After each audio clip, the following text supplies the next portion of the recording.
Teman-teman, hari ini kita ada di Cibubur, tepatnya di Permata Puri 1, teman-teman. Hari ini kita mau pasang grounding untuk ceri Omuda, ceri manis. Grounding tanam ini yang mau kita pasang itu untuk membuang arus kotor, dan itu penting banget dan wajib untuk pasang grounding tanam, teman-teman. Daripada nanti charger kalian ya kayak gini nih. Daripada kalian penasaran gimana cara pasang groundingnya, ya langsung aja.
teman-teman, ini kita udah pasang.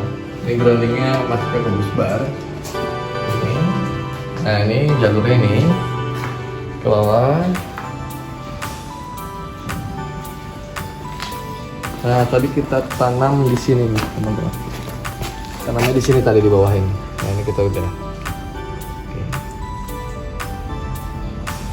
Nah kalau udah dipasang gini, udah aman, tinggal dipakai aja. Aman deh pokoknya kalau udah pasang grounding tanam. Oke. Jadi langsung pasang grounding tanam ini.